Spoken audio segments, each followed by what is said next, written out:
다시는 연락하지 않겠다고 마음먹었는데도 어느 날 갑자기 그 사람이 궁금해질 때가 있습니다. 휴대폰을 내려놓으려다가도 결국 그 사람의 이름을 다시 검색할 수 있습니다. 상처받았던 장면을 분명히 기억하면서도 좋은 순간만 떠오를 수 있습니다. 다시 만나면 또 힘들 것이라는 생각이 들면서도 연락을 기다릴 수 있습니다. 이런 마음은 스스로도 이해하기 어려울 수 있습니다. 나를 아프게 한 사람을 왜 아직도 놓지 못하는지 자책하게 될 수도 있습니다. 하지만 다시 찾고 싶은 마음이 언제나 사랑이 남아있다는 뜻은 아닙니다. 마음은 사랑만으로 사람을 붙잡지 않으면서도 익숙함도 사람을 붙잡을 수 있습니다. 미완성된 감정도 사람을 붙잡을 수 있습니다. 언젠가는 달라질 것이라는 기대도 사람을 붙잡을 수 있습니다. 그래서 떠나온 뒤에도 마음은 한동안 같은 자리로 돌아가려 할 수 있습니다. 첫 번째 이유는 익숙함이 주는 힘에 있습니다. 사람의 마음은 익숙한 것을 반드시 좋은 것으로 판단하지는 않습니다. 하지만 익숙한 것은 예측하기 쉬운 것으로 느껴질 수 있습니다. 예측할 수 있다는 느낌은 불안한 순간에 이상한 안도감을 만들기도 합니다. 그 사람 때문에 자주 흔들렸다는 사실도 알고 있습니다. 그런데 혼자가 된 밤에는 익숙했던 목소리가 먼저 생각날 수 있습니다. 익숙한 메시지 알림도 그리워질 수 있습니다. 매일 반복되던 연락의 리듬도 빈자리처럼 느껴질 수 있습니다. 이때 우리가 그리워하는 것은 사람 전체가 아닐 수도 있습니다. 익숙했던 하루의 구조를 그리워하는 것일 수도 있습니다. 사라진 일상의 패턴을 다시 찾고 싶은 마음일 수도 있습니다.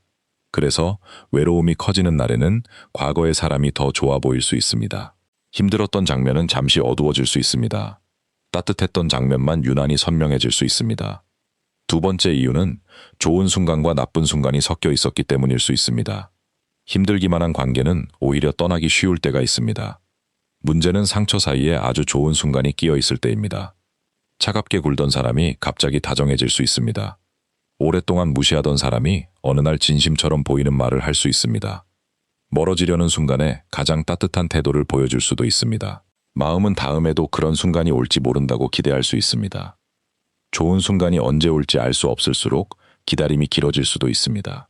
그래서 사람은 관계의 평균보다 가장 좋았던 순간을 붙잡을 때가 있습니다. 가장 행복했던 하루가 관계 전체를 대표하는 것처럼 느껴질 수 있습니다. 하지만 한 번의 따뜻함이 반복되는 상처를 없애주는 것은 아닙니다. 좋았던 기억이 진짜였다는 사실도 부정할 필요는 없습니다. 아팠던 기억이 진짜였다는 사실도 부정할 필요는 없습니다. 세 번째 이유는 끝나지 않은 질문에 있습니다. 관계가 끝나도 질문은 끝나지 않을 수 있습니다. 왜 나에게 그렇게 했을까 하는 질문이 남을 수 있습니다. 내가 조금만 달랐다면 결과가 바뀌었을까 하는 질문도 남을 수 있습니다. 그 사람이 마지막에 했던 말의 진짜 뜻을 계속 해석할 수도 있습니다. 답을 얻지 못한 마음은 같은 장면을 반복해서 열어볼 수 있습니다. 그러다 보면 사람을 그리워하는 마음과 답을 얻고 싶은 마음이 섞일 수 있습니다. 다시 연락하면 이유를 알게 될 것 같다는 생각이 들 수 있습니다. 한 번만 더 이야기하면 모든 것이 정리될 것 같기도 합니다. 하지만 상대가 주는 설명이 항상 마음을 끝내주는 것은 아닙니다. 새로운 말이 새로운 질문을 만들 수도 있습니다. 때로는 답을 얻기 위해 돌아간 자리에서 다시 상처를 받을 수도 있습니다. 마음이 원하는 것은 설명보다 납득일 때가 있습니다. 납득은 상대가 반드시 만들어주는 것은 아닙니다. 시간이 지난 뒤 내가 스스로 만드는 이해가 더 오래 남기도 합니다. 네 번째 이유는 관계에 쏟은 시간이 너무 많기 때문일 수 있습니다. 우리는 오래 투자한 것을 쉽게 포기하기 어렵습니다. 시간을 많이 썼다는 사실이 마음을 붙잡을 수 있습니다. 많이 참았다는 사실도 마음을 붙잡을 수 있습니다. 많이 이해하려 했다는 사실도 마음을 붙잡을 수 있습니다. 여기까지 버텼는데 끝내면 모든 시간이 사라지는 것처럼 느껴질 수 있습니다. 그래서 한 번만 더 해보면 달라질 것이라는 생각이 생길 수 있습니다. 하지만 이미 쓴 시간이 앞으로도 같은 시간을 써야 한다는 이유가 되지는 않습니다. 과거의 노력이 헛된 것이 되지 않으려면 관계가 계속되어야 하는 것도 아닙니다. 그 시간은 내가 무엇을 원하지 않는지 알게 한 시간이 될 수도 있습니다. 끝난 관계도 삶에 남기는 배움이 있습니다. 다섯 번째 이유는 내가 사랑했던 미래가 함께 사라졌기 때문일 수 있습니다. 우리는 사람만 사랑하지 않습니다. 그 사람과 함께 있을 미래도 상상합니다. 함께 갈 장소를 상상할 수 있습니다. 함께 보내게 될 계절을 상상할 수도 있습니다. 언젠가 관계가 편안해질 것이라는 장면을 마음속에 만들어둘 수도 있습니다. 관계가 끝나면 현실의 사람만 사라지는 것이 아닙니다. 그래서 상실감은 실제로 있었던 시간보다 더 크게 느껴질 수 있습니다. 우리는 이루어지지 않은 가능성까지 애도할 수 있습니다. 이때 다시 돌아가고 싶은 마음은 그 미래를 되찾고 싶은 마음일 수도 있습니다. 그 사람이 아니라 내가 믿었던 가능성을 놓기 어려운 것일 수도 있습니다. 여섯 번째 이유는 관계 속에서 나를 증명하고 싶어졌기 때문일 수 있습니다. 상대에게 자주 무시당했다면 마음에는 작은 숙제가 남을 수 있습니다. 언젠가는 내가 틀리지 않았다는 것을 보여주고 싶을 수 있습니다. 상대가 후회하는 모습을 보고 싶을 때도 있습니다. 그러면 관계의 끝이 사랑의 문제가 아니라 자존심의 문제가 되기도 합니다. 그 사람이 나를 선택해야 내가 괜찮은 사람처럼 느껴질 수 있습니다. 그 사람이 돌아와야 과거의 상처가 수정될 것처럼 느껴질 수도 있습니다. 하지만 나를 아프게 한 사람이 내 가치를 판정할 권리를 가진 것은 아닙니다. 상대의 선택은 나라는 사람의 점수가 아닙니다. 거절당한 경험도 내 가치의 최종 결론이 아닙니다. 일곱 번째 이유는 좋은 기억이 나쁜 기억보다 늦게 떠오르는 방식에 있을 수도 있습니다. 헤어진 직후에는 상처가 너무 선명해서 떠나기 쉽다고 느낄 수 있습니다. 시간이 지나면 날카로운 감정은 조금씩 둔해질 수 있습니다. 그러면 고통의 세부 장면도 희미해질 수 있습니다. 반대로 웃었던 기억은 비교적 부드럽게 남을 수 있습니다. 그래서 몇 달 뒤에는 관계가 실제보다 따뜻했던 것처럼 느껴질 수 있습니다. 과거를 미화하는 마음은 특별히 이상한 것이 아닙니다. 그럴 때는 가장 좋았던 날보다 반복되었던 패턴을 보는 편이 더 정확합니다. 한 번의 사과보다 사과 뒤에 무엇이 달라졌는지를 보는 것이 중요합니다. 한 번의 다정함보다 평소에 어떤 태도가 반복되었는지를 보는 것이 중요합니다. 관계는 특별한 하루보다 반복되는 일상에서 모습을 드러냅니다. 여덟 번째 이유는 혼자가 된 뒤에 공백이 너무 크게 느껴지기 때문일 수 있습니다. 관계가 끝나면 갑자기 시간이 남습니다. 보낼 메시지도 사라질 수 있습니다. 그 공백은 처음에는 사람의 빈자리처럼 느껴집니다. 그래서 우리는 그 사람을 다시 넣으면 공백이 사라질 것처럼 생각할 수 있습니다.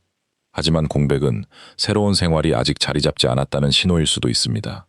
빈자리가 크다는 사실이 그 관계가 건강했다는 증거는 아닙니다. 익숙한 것이 사라졌기 때문에 크게 느껴지는 것일 수도 있습니다. 그렇다면 돌아가고 싶은 마음이 생겼을 때 무엇을 확인해 볼 수 있을까요? 먼저 내가 지금 정확히 무엇을 그리워하는지 이름 붙여볼 수 있습니다. 그 사람이 주던 관심을 그리워하는지 살펴볼 수도 있습니다. 혼자가 아닌 느낌을 그리워하는지 확인할 수도 있습니다. 좋았던 시절의 나를 그리워하는 것일 수도 있습니다.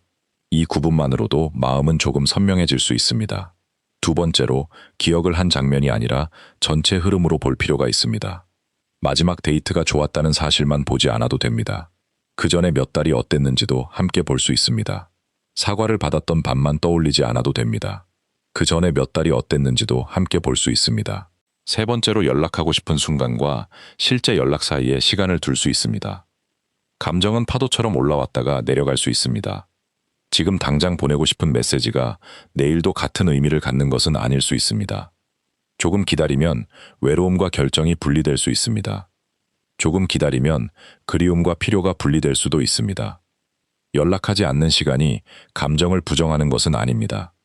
감정이 결정을 대신하지 않도록 시간을 주는 것입니다. 네 번째로 내가 실제로 받은 것을 적어보는 것도 도움이 될 수 있습니다. 힘들었던 점도 같은 종이에 적을 수 있습니다. 내가 자주 느꼈던 감정도 적어볼 수 있습니다. 기다림이 많았는지 적어볼 수 있습니다. 불안이 많았는지 적어볼 수도 있습니다. 나답게 말할 수 있었는지도 돌아볼 수 있습니다. 이 기록은 상대를 나쁜 사람으로 만들기 위한 것이 아닙니다. 내 경험을 내가 다시 믿기 위한 것입니다. 상처받은 뒤에는 자신의 판단을 의심하게 될 때가 있기 때문입니다. 다섯 번째로 관계가 아니라 나의 기준을 다시 세울 수 있습니다. 나는 어떤 말투를 견디고 싶지 않은지 생각해 볼 수 있습니다. 생각해 볼 수 있습니다.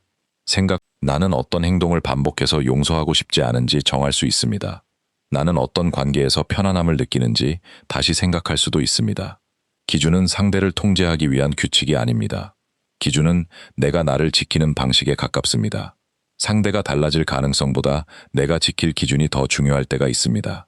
여섯 번째로 그 사람을 잊는 것을 목표로 삼지 않아도 됩니다. 기억은 명령한다고 사라지지 않습니다. 그리움도 억지로 없애려고 할수록 더 크게 느껴질 수 있습니다. 중요한 것은 기억이 떠올라도 다시 행동하지 않을 수 있다는 사실입니다. 그리워도 돌아가지 않을 수 있습니다. 보고 싶어도 연락하지 않을 수 있습니다. 좋았던 기억을 인정하면서도 관계의 끝을 받아들일 수 있습니다. 두 마음은 동시에 존재할 수 있습니다. 일곱 번째로 내가 그 관계에서 잃었던 것을 다시 채워갈 수 있습니다. 친구와 멀어졌다면 다시 연락해 볼 수 있습니다. 혼자 하던 취미를 멈췄다면 다시 시작할 수 있습니다. 수면이 무너졌다면 생활의 리듬부터 회복할 수 있습니다. 자신감을 잃었다면 작은 약속부터 지켜볼 수 있습니다. 회복은 상대를 잇는 속도로 내 삶이 다시 내 쪽으로 돌아오는 정도로 볼 수 있습니다. 그리고 어느 날 또 그 사람이 생각날 수 있습니다. 그날은 외로운 날일 수도 있습니다. 힘든 일이 있었던 날일 수도 있습니다. 우연히 함께 듣던 노래를 들은 날일 수도 있습니다. 그 순간 마음이 흔들린다고 해서 처음으로 돌아간 것은 아닙니다. 회복은 한 방향으로만 움직이지 않습니다. 어떤 날은 앞으로 가는 것처럼 느껴집니다. 어떤 날은 오래전 자리로 돌아온 것처럼 느껴질 수 있습니다. 하지만 같은 생각이 떠올랐다는 사실과 같은 선택을 해야 한다는 사실은 당신은 과거의 감정을 느끼면서도 새로운 선택을 할 수 있습니다. 그리고 한 가지를 더 기억할 필요가 있습니다. 그 사람이 나를 힘들게 했다는 사실과 내가 그 사람을 사랑했다는 사실은 동시에 참일 수 있습니다. 사랑했던 마음이 있었다고 해서 다시 돌아가야 하는 것은 아닙니다. 좋았던 시간이 있었다고 해서 나쁜 시간이 사라지는 것도 아닙니다. 그 사람을 이해한다고 해서 같은 상처를 다시 받아야 하는 것도 아닙니다. 용서와 재회도 같은 뜻은 아닙니다. 이 구분이 생기면 마음은 조금 더 자유로워질 수 있습니다. 다시 찾고 싶은 충동이 생기는 순간에도 자신을 나무랄 필요는 없습니다. 그 마음은 익숙함을 찾는 반응일 수 있습니다. 끝나지 않은 질문을 닫고 싶은 반응일 수도 있습니다. 사라진 미래를 아쉬워하는 마음일 수도 있습니다. 혼자가 된 공백을 견디기 어려운 순간일 수도 있습니다. 마음의 이유를 이해하면 충동과 행동 사이에 공간이 생길 수 있습니다. 그 공간에서 우리는 조금 다른 선택을 할 수 있습니다. 상대가 달라졌는지 확인하기 전에 내가 달라진 기준을 확인할 수 있습니다. 상대의 메시지를 기다리기 전에 오늘의 나를 돌볼 수 있습니다. 과거의 한 장면을 되살리기 전에 지금의 생활을 다시 채울 수 있습니다. 관계가 끝났다는 사실은 실패를 의미하지 않습니다. 어떤 끝은 자신을 다시 지키기 시작한 순간일 수도 있습니다. 당신이 그 사람을 아직 생각한다고 해서 약한 것은 아닙니다. 당신이 그 사람을 그리워한다고 해서 돌아가야 하는 것도 아닙니다. 마음은 익숙한 곳을 다시 바라볼 수 있습니다. 하지만 발걸음까지 그곳으로 향해야 하는 것은 아닙니다. 당신은 상처를 인정하면서도 미움에 머물지 않을 수 있습니다. 당신은 답을 모두 얻지 못한 채로도 관계를 끝낼 수 있습니다. 당신은 설명받지 못한 부분을 안고도 자신의 삶을 다시 시작할 수 있습니다. 떠나는 것은 기억을 지우는 일이 아닙니다. 떠나는 것은 더 이상 같은 상처를 반복하지 않겠다고 선택하는 일일 수 있습니다. 어느 날 그 사람이 다시 생각나면 마음이 예전으로 돌아갔다고 판단하지 않아도 됩니다. 그저 익숙했던 한 사람이 잠시 떠올랐다고 알아차려도 됩니다.